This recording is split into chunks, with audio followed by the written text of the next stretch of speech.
নমস্কার, আমি মৌমি আর তোমরা দেখছো বিজনেস লাইফ। নতুন কিছু কাজকর্ম নিয়ে চলে আসলাম তোমাদের সামনে, তোমাদের সাথে শেয়ার করার জন্য। প্রথমেই আমি এই সরস্বতী ঠাকুরের কিছু জিনিস বানাবো, তাই জন্য আমি একটু খাতাটাকে নিয়ে খাতার পৃষ্ঠা যেহেতু নেব, তাই জন্য সুন্দর করে ভক্তি সহকারে নমস্কার করলাম এবং সরস্বতী ঠাকুরের কাছে ক্ষমা চেয়ে নিলাম। খাতার পৃষ্ঠা নাকি ছিঁড়তে নেই, ছোটোবেলায় অনেক শুনেছি খাতার পৃষ্ঠা ছিঁড়লে সরস্বতী ঠাকুর পরীক্ষায় ফেল করিয়ে দেয়। তো সেই ভয়টা তো এখনও রয়েছে আমাদের মনের মধ্যে, কারণ সরস্বতী ঠাকুর কিন্তু এখনও আমাদের অনেক পরীক্ষা নেয়। তাছাড়া আমরা অনেক পরীক্ষায় সবসময় আমাদেরকে বসতেই হয়, যেমন ধরো শুধু পড়াশোনার পরীক্ষা না, জীবনেরও অনেক পরীক্ষার মুখোমুখি আমরা হই। তখন আমাদের উত্তীর্ণ হওয়ার জন্য মা সরস্বতী শরণাপন্ন একবার না একবার হতেই হয়। তো সেই রকমই, সেই জন্যই আর কি নমস্কার করে নিলাম একটু।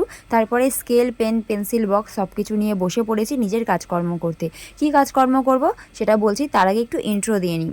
হ্যালো বন্ধুরা, তোমরা সবাই কেমন আছো? আমি মৌমি, তোমরা দেখছো বিজনেস লাইফের পক্ষ থেকে আমি সকলকে অনেক অনেক ওয়েলকাম জানাচ্ছি নতুন আরও একটি ভিডিওতে।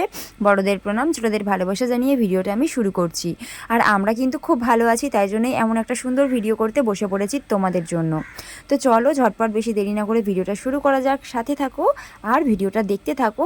তার সাথে আমার সিদ্ধান্তটা তোমাদের কেমন লাগলো সেটা একটু তোমাদের মূল্যবান মতামত কমেন্টের মাধ্যমে জানিয়ে দেবে, তাহলে আমি আরও উৎসাহিত হব।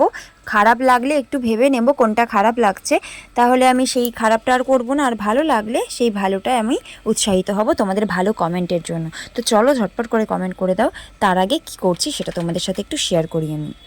সে অনেক দিন আগের ঘটনা, প্রায় 2 বছর আগে আমি গিয়েছিলাম দীঘায় ঘুরতে। দীঘাতে যাওয়ার পর ঘুরলাম, বেড়ালাম, সব কিছুই ঠিকঠাক আছে, কিন্তু কেনাকাটির সময় সবাই এটা ওটা সেটা বিভিন্ন রকম জিনিস কিনছে। আমি কিন্তু কিনেছিলাম একটা প্রতিমা, আর সেটা ছিল শঙ্খের সরস্বতী প্রতিমা। আর এই শঙ্খের সরস্বতী প্রতিমাকে আমি 2 বছর ধরে পুরোহিতের পরামর্শ নিয়েই পুজো করছি, ঠিকঠাক নিয়ম মেনে। তো এই প্রতিমাটা যেহেতু খুবই ছোট্ট ছিল, তাই প্রতিমার মতনই সব ছোট্ট ছোট্ট জিনিসপত্র বেশি মানানসই হয় বলে আমার মনে হয়। তার জন্যই প্রতিমাকে যে ঘুড়িটা দেওয়া হয় সরস্বতী প্রতিমার পাশে, এই ঘুড়িটা বড় ঘুড়ি দিলে আমার ঠিক মনটা মানে না। আগের বছর তো পুজো করে ফেলেছি এভাবেই, কিন্তু এই বছরে আর একদমই মন মানছে না, যে কারণেই ছোট একটা ঘুড়ি বানাচ্ছি কাগজ কেটে রং দিয়ে। তো চলো প্রথমে তোমরা ঘুড়ি বানানোটা দেখে নাও, তারপরে প্রতিমার পাশে দিয়ে কেমন লাগছে সেটাও তোমাদের দেখাবো।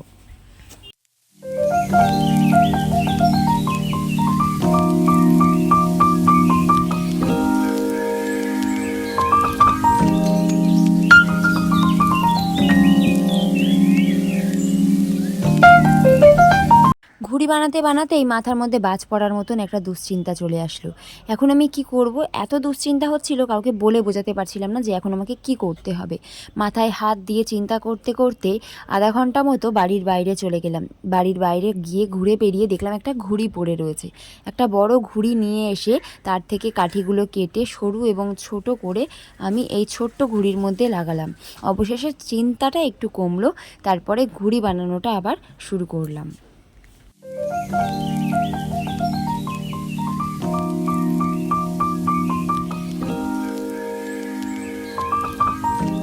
অবশেষে ঘুড়ি বানানো কমপ্লিট হলো। তোমরা একটু দেখে কমেন্ট করে জানাও তো কেমন হয়েছে ঘুড়ি বানানোটা।